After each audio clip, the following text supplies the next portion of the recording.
And I think as a basis to go through this, we'll go over what the guiding principles are supposed to do.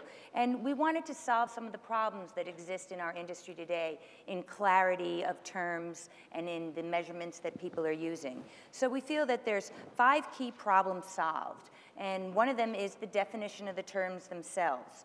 As different vendors and others, and you and your internal media organizations, we wanted to define terms, key terms like unique users, in inconsistent ways is what's happening now, and we wanted consistency there.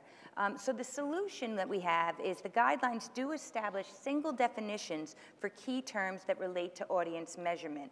Section 1 of your document really focuses on the audience reach measurement terms. It also gives some other definitions of other terms that are used. Read these carefully, understand what they mean, and we encourage you to use those so that there's consistency. It really helps the advertisers understand what everyone is talking about when we know there's a consistent approach. There's also technical specifications when we define these terms in the document so that you really have clarity on how you can define these terms so that we're all talking the same language.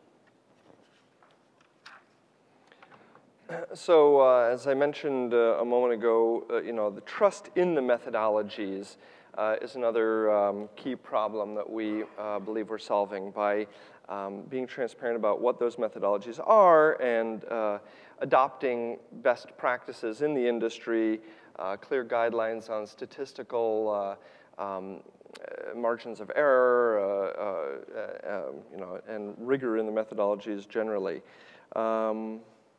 Yeah, so that, ultimately this is all about marketers having confidence that they can trust the numbers.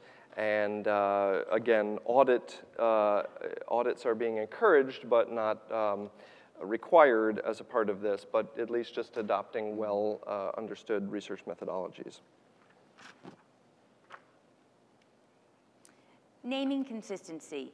So this is related to having the key definitions, but it's also making sure we're using the same language, not just the methodology behind the language. So it's really using the same language. So different metrics are generated by different methodologies and sometimes labeled identically. What's a user for one type of device might be a different type of user for another. Again, getting back to uniques as being one of those key things that everybody really needs to use consistent language and definitions for. And it creates confusion if you don't. So the solution was to create this greater consistency in the marketplace by ensuring that the key terms are used the right way and not indiscriminately. It's related to the definitions you'll give, but we really want to say what's a visitor, what's a user, what's a visit, what's a session, and when can you use those terms.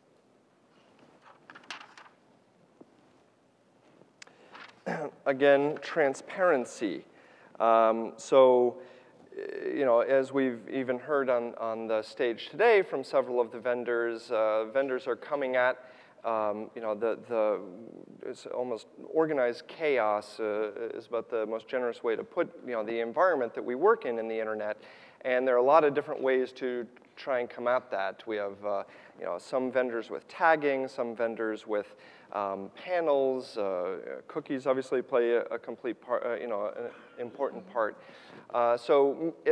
This document throughout is really encouraging everybody to document very thoroughly, publicly on their site exactly how the methodologies are being put together. And when you're making certain claims, having validation to back up that those claims are testable and reliable. So yeah, again, audits against common standards provide greater transparency. Audits not being required, but definitely being recommended. Mm-hmm.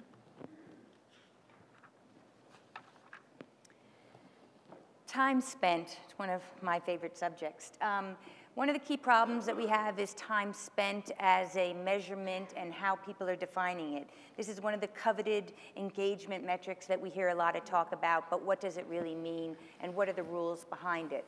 So our document does go into how to calculate time spent. There's very clear guidelines and methodology in the document.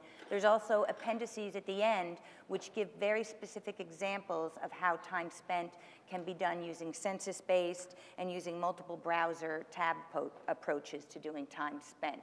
So please understand that and look at that so that you can make sure that your measurement practices can follow in these same standards. We do know that time spent can be all over the place, whether it's by user, whether it's by session, et cetera.